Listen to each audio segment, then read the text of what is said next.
that another patient already has.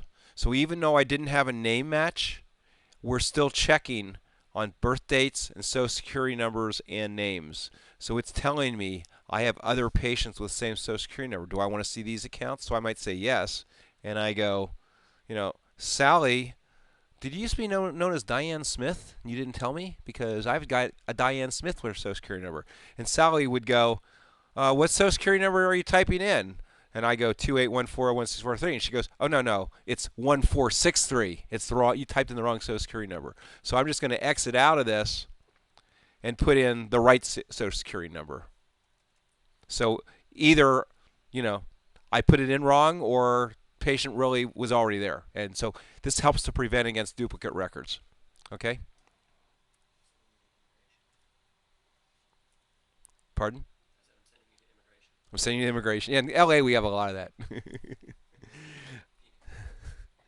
Birth date, I'll just put in birth date. Here, where I'm at a checkbox, by the way, all I have to do is go to where I want it and hit the space bar, and it'll check it for me. I don't have to use the mouse. And when I'm done, I'm going to click accept, or what I'm really going to do is I'm going to do an Alt A. Most people don't register the. I don't know. I don't know if you do. You actually register the insurance information over the phone? No, you don't, do you? Okay, so I didn't really go into the insurance screen, but in the full registration, I would put the insurance information in. You notice when I exit here, it's now pulled Sally DeCoster automatically into this patient appointment information screen because we came into it from appointment scheduling. Okay? Sally, we're going to do a new patient OB for Sally. I'm going to schedule her in at 1:30.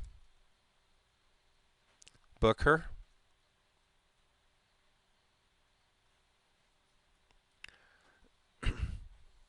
You notice it gave me different questions? Why?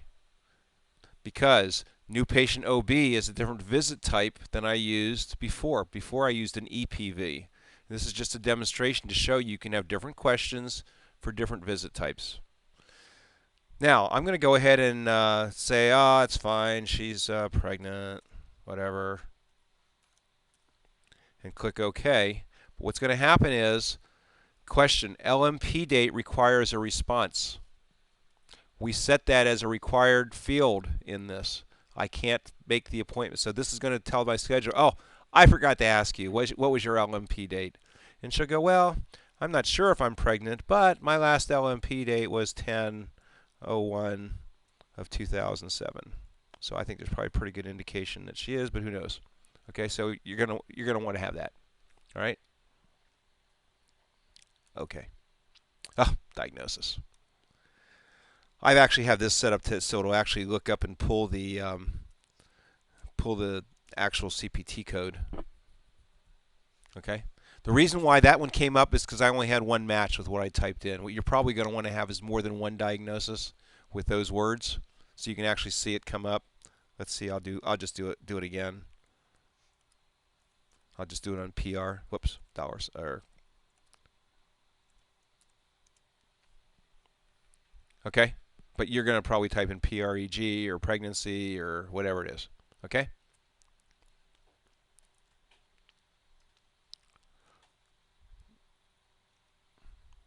At this point, we think it's a normal pregnancy. We don't know anything else. Okay? That's how you make an appointment. Any questions about that? Okay. I showed you, obviously I've shown you a lot of information here. I'm doing this to show you the whole capabilities of the system. Take it from me, the appointment scheduling process is very, very rapid. Okay? Now, when a patient walks in, we have what we call patient tracking feature. So when Helen Anderson walks in the clinic, we can actually right-click and mark. You see that it's got a booked here. This is their next. We'll say she's arrived at the practice. Now, what most practices do is they want to basically bring up that account to reconfirm with Helen Anderson, anything changed. Did we ask you? Do you still live at this address? If I want to print out a form, if if I want to print out a label because I'm going to do a lab test, or if I want to print out a new face sheet that I want to have her sign off on, we can go ahead and just click our print button from here, and we can have any document we want print out of the system. This brings me to a very exciting and important point about our system. All of our documents, all of our letters are done with Microsoft Word. So you have complete control over the formatting of what comes out of your computer system. We merge almost any piece of information from the database into this document. So if you have something like a face sheet, I think I have a sample of a face sheet under most of my documents. A face sheet might be something that you want to have the patient, check, make sure all the information is right.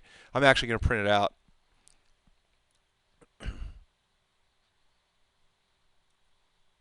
I've got something on my laptop that is not really, it's actually bringing up and asking me to do the merge manually. I think it has something to do with me running 2007. But you can see here that it will merge any piece of information into that face sheet. You'll print it out. I have to have Craig fix this. Hand it to the patient, they'll sign it, and then you can just scan it right back into your chart as the signed new approved face sheet. The point is we give you the ability to print out any document you want. You can create any of your own unique documents. I'm sure you may have some unique documents that you print out in your practice. Absolutely. Okay. So now I've actually, quote, registered them. So I'm going to move the status from Helen Anderson from arrived to registered. By the way, you notice it changes the color here? I'm going to do a couple of others too. Jennifer Smith. I'm just going to take her automatically to registered. Changes the color. This one I'm going to make arrived. This is important. I'm going to tell you why. I'm actually going to show you why.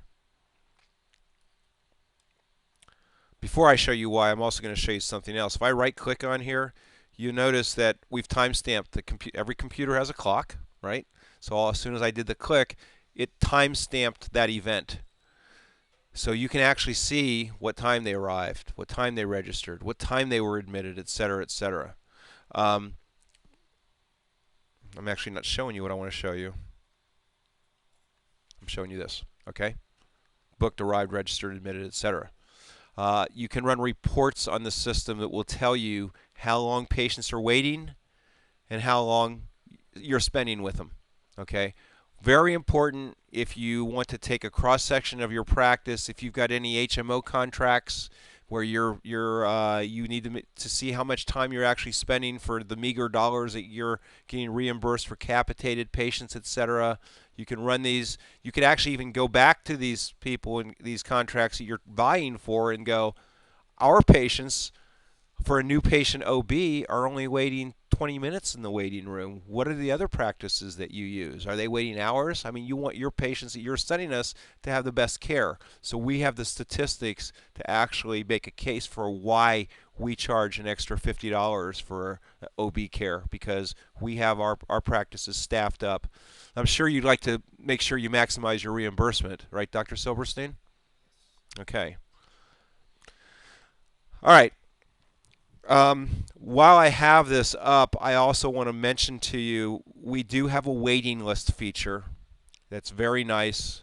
I don't know if your practice has a case where you have certain types of visits that are only on a waiting list. We can automatically put patients on a waiting list, and when slots become appointments become vacant, maybe through a cancellation, etc., your scheduler can automatically pull up who's on that waiting list and schedule those patients in.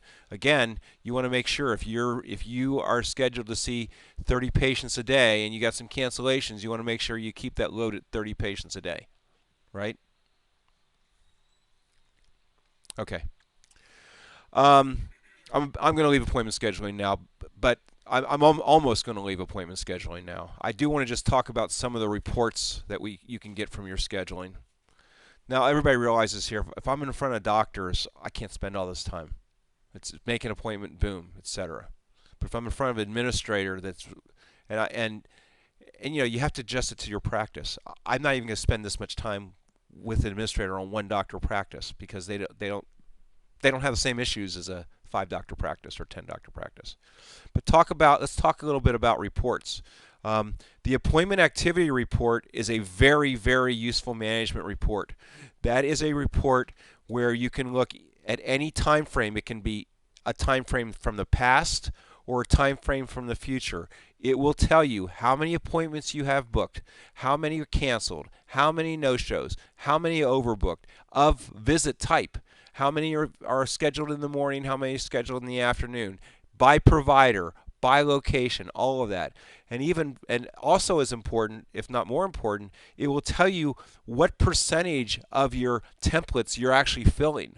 So if you've got a template that's out there where you've allowed 20 appointments, but you're always overbooking and you're putting 30 appointments in there, that should tell you